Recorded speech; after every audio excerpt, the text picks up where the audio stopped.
تدبر قرآن امین احسن اصلاحی سورۃ البقرہ آیات 63 تا 82۔ وَإِذْ قَتَلْتُمْ نَفْسًا فَادَّارَأْتُمْ فِيهَا وَاللَّهُ مُخْرِجٌ مَا كُنْتُمْ تَكْتُمُونَ۔ درا کے معنی دفع کرنے اور پھینکنے کے ہیں، اسی سے تم ہے جو ادغام کے قاعدے سے ادارأتم ہو گیا ہے۔ اس کے معنی آپس میں ایک دوسرے پر الزام لگانے کے ہیں۔ واللہ مخرج ما کنتم تکتمون، اور اللہ ظاہر کرنے والا ہے جو کچھ تم چھپاتے رہے ہو۔ یہاں بطور جملہ معترضہ کے ہے۔ اس کے بعد کا ٹکڑا فَقُلْ نَضْرِبُوهُ بِبَعْضِهَا، پس ہم نے کہا کہ اس کو اس کے بعض حصے سے مارو۔ فَادَّارَأْتُمْ فِيهَا سے لگتا ہوا ہے۔ اس جملہ معترضہ کا مطلب یہ ہے کہ کسی کو قتل کر کے تم دنیا میں ایک دوسرے پر الزام بازی کر کے اس کو چھپانے کی کوشش کر سکتے ہو، لیکن یاد رکھو کہ کوئی چیز اگر تم نے دنیا میں چھپا لی تو وہ ہمیشہ چھپی نہیں رہ جائے گی، بلکہ ایک دن اللہ تعالیٰ وہ سب کچھ ظاہر کر کے رہے گا جو تم چھپاتے رہے ہو۔ یہ وَإِذْ قتلتم سے گائے کے ذبح کے حکم کا اصل مقصد بیان ہو رہا ہے۔ اوپر یہ واضح کیا گیا ہے کہ بنی اسرائیل کو آج خدائی شریعت کے واحد اجارہ دار بنے بیٹھے ہیں، ان کی ذہنیت اس شریعت کے قبول کرنے کے معاملے میں کیا کر رہی ہے، وہ کس طرح قدم قدم پر اس کے قبول کرنے کے معاملے میں طرح طرح کی حجتیں کرتے رہتے ہیں۔ اب وَإِذْ قَتَلْتُمْ نَفْسًا سے آگے کے حصے میں یہ واضح کیا جا رہا ہے کہ گائے کے ذبح کا یہ حکم کس مقصد سے دیا گیا تھا اور اس معاملے میں انہوں نے کیا روش اختیار کی۔ فَقُلْ نَضْرِبُوهُ بِبَعْضِهَا كَذَلِكَ يُحْيِي اللَّهُ الْمَوْتَى وَيُرِيكُمْ آيَاتِهِ لَعَلَّكُمْ تَعْقِلُونَ، اس کو اس کے بعض سے مارو۔ عام طور پر اہل تاویل نے اس کا مطلب یہ لیا ہے کہ مقتول کو گائے کے گوشت کا ایک ٹکڑا چھو دو جس سے وہ زندہ ہو جائے گا اور اپنے قاتل کا نام بتا دے گا۔ اگرچہ یہ مطلب لینے میں کوئی قباحت نہیں ہے، اللہ تعالیٰ کی قدرت کاملہ سے کوئی بات بھی بعید نہیں ہے، لیکن قسامہ کا تعلق سے کبھی کبھی مجھے یہ خیال ہوتا ہے کہ ممکن ہے کہ یہ قسم لینے کی طرف اشارہ ہو، یعنی مقتول پر قربان کی ہوئی گائے کا خون چھڑکو اور آس پاس والوں سے قسم لو۔ واقعے کی تفصیل کے بجائے اس کی طرف صرف اشارہ اس لیے کافی سمجھا گیا ہوگا کہ یہاں مقصود واقعے کو بیان کرنا نہیں بلکہ بنی اسرائیل کو اس کی تاریخ کے ایک واقعے کو صرف جتا دینا تھا۔ یہ مطلب لینے کی صورت میں کذالک یحیی اللہ الموتیٰ کا ٹکڑا بنی اسرائیل کی اس بات کا جواب ہوگا جو انہوں نے گائے ذبح کرنے کا حکم سن کر کہی تھی کہ اتتخذنا ہزوا، کیا تم ہمارا مذاق اڑا رہے ہو، یعنی تمہارے نزدیک تو یہ حکم ایک مذاق ہے، لیکن اگر تم اس پر اس کی صحیح اسپرٹ کے ساتھ عمل کرو اور اس کی قربانی اور قسم میں ایمانداری برتو تو یہی راستہ ہے قاتلوں کے سراغ لگانے کا اور ان سے قصاص لینے کا جس میں سب کے لیے زندگی ہے۔ یہ بات کہ قصاص میں سب کے لیے زندگی ہے قرآن مجید میں واضح طور پر مذکور ہے۔ لَکُم فِی الْقِصَاصِ حَیَاتٌ یا اُولی الْأَلْبَاب، سورۃ البقرہ آیت 179۔ ترجمہ، اور تمہارے لیے قصاص میں زندگی ہے اے عقل والوں۔ تورات میں بھی ایک کے قتل کو سب کا قتل اور ایک کے قصاص کو سب کی زندگی قرار دیا گیا تھا۔ قرآن مجید میں اس حکم کا حوالہ اس طرح دیا گیا ہے۔ كتبنا على بني إسرائيل أنه من قتل نفسا بغير نفس أو فساد في الأرض فكأنما قتل الناس جميعا ومن أحياها فكأنما أحيا الناس جميعا، المائدہ 32۔ ترجمہ، ہم نے بنی اسرائیل پر یہ فرض کیا تھا کہ جس نے کسی جان کو قتل کیا بغیر اس کے کہ اس نے کسی جان کو قتل کیا ہو یا ملک میں بدامنی برپا کی ہو، اس نے گویا سب کو قتل کیا، اور جس نے اس کو زندہ کیا اس نے گویا سب کو زندہ کیا۔ اس آیت سے یہ واضح ہوتا ہے کہ بنی اسرائیل پر قانون قصاص کا یہ فلسفہ واضح تھا کہ قصاص نہ لینے میں سب کی موت اور قصاص لینے میں سب کی زندگی ہے۔ وَيُرِيكُمْ آيَاتِهِ کا تعلق اس صورت میں جملہ معترضہ سے ہوگا، یعنی اللہ تعالیٰ تمہیں اس بات کی نشانیاں دکھا رہا ہے کہ جو کچھ تم چھپا رہے ہو اس میں سے کوئی چیز بھی ڈھکی چھپی رہنے والی نہیں ہے، بلکہ ہر چیز ظاہر ہو کے رہے گی۔ یہ اشارہ ان باتوں کی طرف ہوگا جن کو یہود نے چھپانے کی کوشش کی اور جن کو چھپانے کے لیے دین میں طرح طرح کی تحریفیں کی، لیکن اب وہ قرآن اور حضرت صلی اللہ علیہ وسلم کے ذریعے سے ایک ایک کر کے ظاہر ہو رہی تھیں۔ یہ اس بات کی کھلی ہوئی نشانی تھی کہ خدا سے کسی بات کو چھپانے کی کوشش ایک بے سود کوشش ہے، وہ ایک دن سارے رازوں سے پردہ اٹھا دے گا۔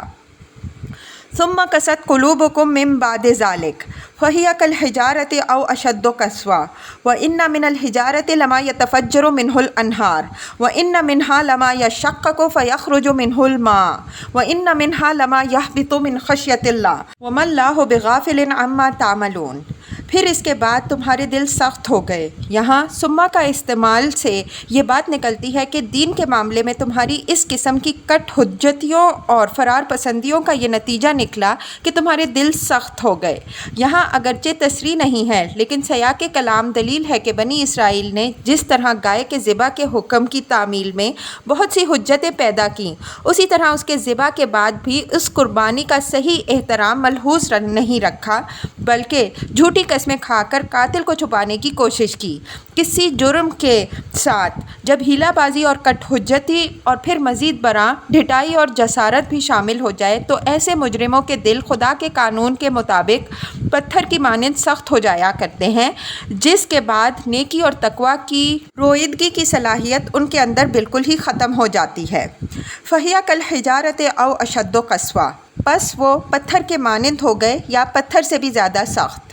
یہ اسی طرح کا اسلوب ہے جیسا کہ دوسری جگہ وارد ہے۔ اولئک کالانعام بل ھم اضل، اعراف 179۔ ترجمہ: یہ لوگ چوپایوں کے مانند ہیں بلکہ ان سے بھی زیادہ گمراہ۔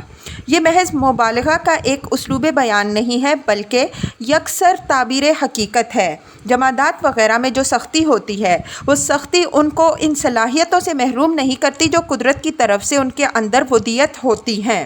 برعکس اس کے انسان اگر اپنے آپ کو بگاڑتا ہے تو اس کا بگاڑ آہستہ آہستہ قانون الہی کے موجب ان تمام صلاحیتوں سے اس کو محروم کر دیتا ہے جو فطرت کی طرف سے اس کو ودیت ہوئی ہوتی ہیں۔ پتھر سخت سے سخت تر ہو کر بھی پتھر ہی رہتا ہے۔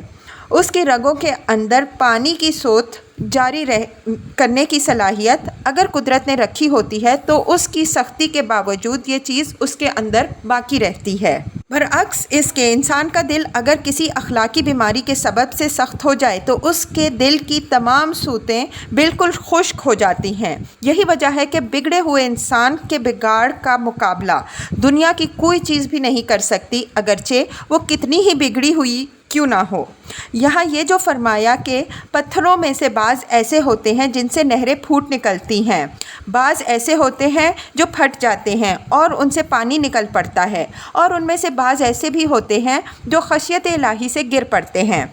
یہ پتھروں کی انہی فطری صلاحیتوں کی طرف اشارات ہیں جو قدرت نے ان کے اندر ودیت کر رکھی ہیں اور جو بہر صورت باقی رہتی ہیں۔